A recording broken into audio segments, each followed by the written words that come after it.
What's cooking in the kitchen, folks? Randy here with RTS Mobile Gaming, bringing you a dynamite video today. We are playing the Lord of the Rings Rise to War, and in today's video, we're talking about the new patch that just came out last night, folks. So, as my Ugluk goes with his new build to attack this 230 power tile with unleveled gear, let's go through the patch itself, then we'll take a look at Ugluk's new build. Check that out. So, the most important thing to know, guys, is they have added a new functionality at the end of the season called Bag End. Bag End is basically like a big purgatory, okay? When Season 3 ends, you can go into Bag End and you can join any group you want, register for any campaign you want. You can wait to register. You're effectively merging or picking your own server merges here by joining with other groups and entering into the campaign of your choice or waiting for the next campaign to start. So this is really cool. This is a really great idea.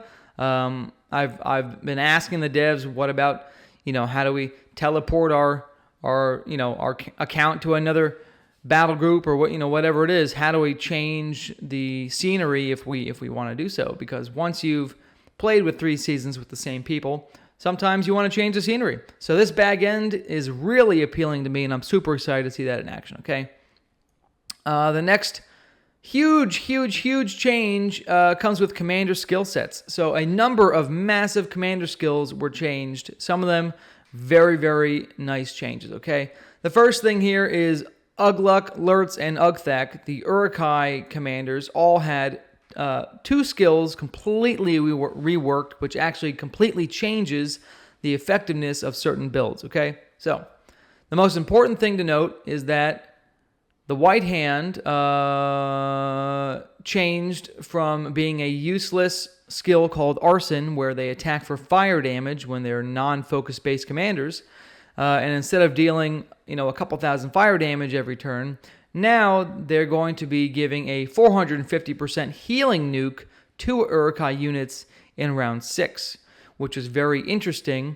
That's the same size nuke that the Undying has, which triggers, I believe, in round 4 or 5. I don't remember which one. I think it's 4. And I consistently see him anywhere from 8 to 12,000 healing on a unit. So you can expect something similar here. You can expect this to be anywhere from 24 to 36,000 healing if you're running 3 units in your army, okay? Then we have the Uruk-hai Elite. Now this change is still a hot topic, okay? What happened here is the commanders lost their 15% might and 15% speed, and they traded it in for 12% might and 30 defense to Orcs and Uruk-hai units. This is a little bit of a nerf for Lurtz, because Lurtz really relies on that speed and that 3% might to gain his pursuer buffs. However, for Ugluk and Ugthak, this is an enormous buff for their army-based builds. And since we know both Ugluk and Ugthak don't really deal good commander damage compared to Lurtz, this has now made, this combined with the heal, has made running an Uruk-hai army actually good for maybe the first time in the history of the universe. Okay? So this could be actually really strong to run a pure Uruk-hai army, a mixture of berserkers and snipers and alchemists or snagas. I mean, this is going to be a big deal for Ugluk and Ugthak, for sure.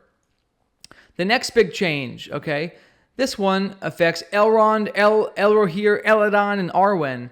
This change to the half-elf skill, which previously gave the commander a chance to roll, I believe it was 40% focus or 40% might at the start of the battle.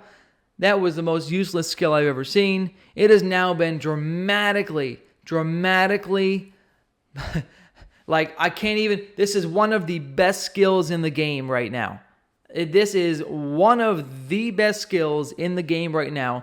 The half-elf skill now gives you plus 10 speed, plus 10 defense for each man unit present, and plus 10 damage for each elven unit present. So if you're running cataphracts, cavalry, archers, and sentinels, you have now gained 20% damage, 10 defense, and 10 speed for your army, okay? And any other combination therein.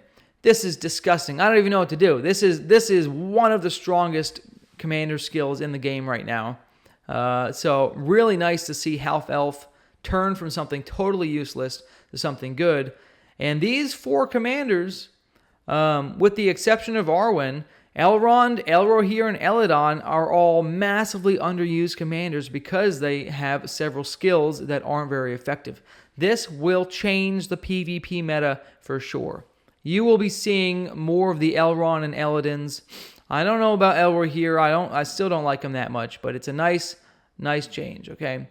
The next skill that got changed here in the last skill is called Coalition, okay? This was also on Elrond, Elrohir, and Elladan, and Arwen.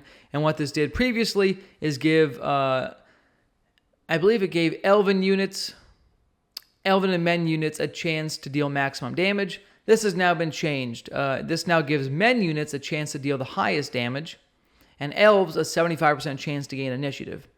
This is a nice switcheroo because really the Elven star unit for Tier 3 are the Sentinels, and their damage range is, 27 to 28. So previously, the Coalition skill was not very useful for Elven units.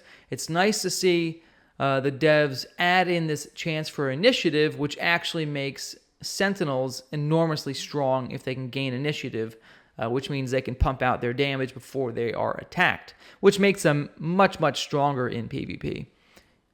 Okay? Other than that, we have some new chat features here. We have some new sharing of screenshots and things like that on Facebook and Twitter. You can share directly to that. You can join the NetEase Gamer Premium membership and bind your account. All right. And that's the patch. So really, guys, the big changes here, bag end, right? The season ends, you're in purgatory. It's awesome. I'm actually super stoked for that. Lurtz, slight nerf. Ugluk and Ugthak massively boosted here. And then the Elrond, Elrohir, Elladan, and Arwen all gain a fairly nice boost from their skill reworks. Okay, so I like this patch a lot. This has a lot of much needed changes. My only complaint is my Lurtz is going to lose 15% speed since Pursuer gains bonuses from speed. And I'm probably going to lose a couple percent damage from that. But other than that, this is an amazing patch. I love you all. Long time. Randy out.